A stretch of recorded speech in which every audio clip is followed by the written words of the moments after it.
క్రైస్తవులాగా బతుకుతానంటే కుదరదు. రేపు పొద్దున 100 మందిని పిలిపించుకోండి, మాకు అభ్యంతరం ఏం లేదు. విఆర్ఓ తీసుకొస్తాను, చక్కగా అందరికీ ఎంఆర్ఓ వారికి చెప్పేసి క్రైస్తవ సర్టిఫికేట్ ఇప్పించేసేస్తాను, ఎస్సీ సర్టిఫికేట్ క్యాన్సిల్ చేసేస్తాను. చట్టాలన్నీ మీకు తెలుసు, తెలియని చట్టాలు ఇంకా దేశంలో ఉన్నాయి. అలా ప్రవర్తించండి, గౌరవంగా ప్రవర్తించండి. లేదు ఇళ్లలో చర్చిలు పెట్టుకోవడానికి వీల్లేదు, ఇక్కడ ఎవరికి పర్మిషన్ లేదు చర్చ ఇవ్వడానికి. 200 ఎకరాల కర్ణాటకలో కూల్చోతలు పారేశారు చర్చిలన్నింటినీ, పర్మిషన్ లేని చర్చిని. తెలిసిందండి, దేశంలో ఊళ్ళో 6 చర్చిలు వాళ్ళు ఇస్తారు పర్మిషన్. తెలియదా ఎవడిస్తాడో పర్మిషన్? చర్చిల్లోకి వచ్చి చర్చిలు కట్టి పాస్టర్ అయ్యి నీకు ఎవడిస్తాడో పర్మిషన్ తెలియదా? కలెక్టర్ పర్మిషన్ ఉండాలి చర్చి కట్టాలంటే. 24 పర్మిషన్లు కావాలి చర్చి కట్టాలంటే. ఈ రోజు వరకు రాజకీయం ఏదో మీకు చెల్లుబాటు ఇప్పటి వరకు. ఇక రాజకీయం చెల్లుబాటు కదా, ఆ రాజ్యం పోయింది, పాత రాజ్యాలు పోయింది, మీ ఇష్టం వచ్చిన తప్పేం లేదు. మిమ్మల్ని దూషించట్లేదు. రాజకీయ నాయకులు చేస్తున్న వాటి వల్ల మీరు దెబ్బతింటారు. మీరు చక్కగా బాగా జాగ్రత్తగా, మాకు 3 కోట్ల మంది ఉన్నారు, ఇంకొక 2 వస్తారు యేసు వల్ల, మాకేం బాధ లేదు, మాకు ఇబ్బంది లేదు. కానీ చట్ట పరిధిలో మీరు ప్రార్థనలు చేసుకోండి, చర్చను మెయింటైన్ చేసుకోండి. చట్ట పరిధి దాటారా, ఇప్పుడు ఆ 2 తాళాలు పగలగొట్టి మేమే తాళం వేస్తాం, కలెక్టర్ గారు ఎంఆర్ఓ గారు వస్తారు, పంచాయతీ తీర్చి అప్పుడు మీకు తెరుస్తారు. అది గుర్తుపెట్టుకోండి.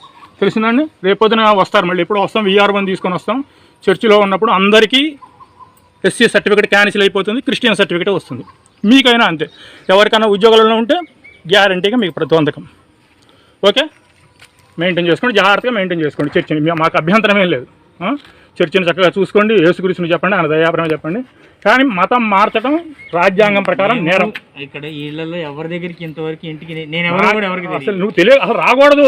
నువ్వు అక్కడి నుంచి రావచ్చు, అవసరం లేదు. నేను అక్కడ 15-20 కిలోమీటర్ల నుంచి ఇక్కడ ప్రార్థన చేస్తా, ఇక్కడ జాతర అవసరం, దానికి అవసరం చెప్పు. నీకు యేసుక్రీస్తు భక్తులు ఉన్నాయి, చేసుకో, ఇంట్లో చేసుకో. చర్చిలేవా కల్లూరులో? నాగాలాండ్, ఈశాన్య రాష్ట్రాలన్నీ క్రైస్తవ దేశాలు, కల్లూరులో చర్చిలు లేవా అంటున్నారు. కానీ వాళ్ళకి భారతదేశంలో మాకు కావాల్సింది ఇండియన్.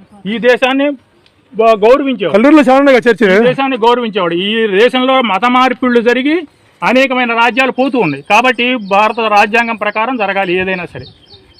మీరు రేపొద్దున క్రైస్తవులందరూ వచ్చి క్రిస్తాని వాడు ఎవడో వచ్చేసి దేశాన్ని ఆక్రమిస్తే మీరంతా అటు సపోర్ట్ చేస్తారంటుంది రాజ్యాంగం.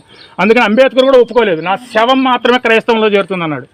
నేను పొరపాటు కూడా క్రైస్తవంలో చేరినాడు అంబేద్కర్. మీ అందరికీ అంబేద్కర్ గారు పెద్ద గురువు కదా, మాకు గురువే. ఆయన క్రైస్తవం నా శవం మాత్రమే చేరుతుందన్నాడు. మీరందరూ క్రైస్తవంలో చేరుతున్నారు, చేరండి, తప్పేం లేదు. కానీ సర్టిఫికేట్ తీసుకోండి. నేను ఒరిజినల్ క్రిస్టియన్. నేను రేపు పొద్దున మీరు ఎక్కడ ఉంటారు? కల్లూరులో. నేను కల్లూరు షుగర్ ఫ్యాక్టరీలో పనిచేశాను. మీది ఎన్ఎస్పీనా?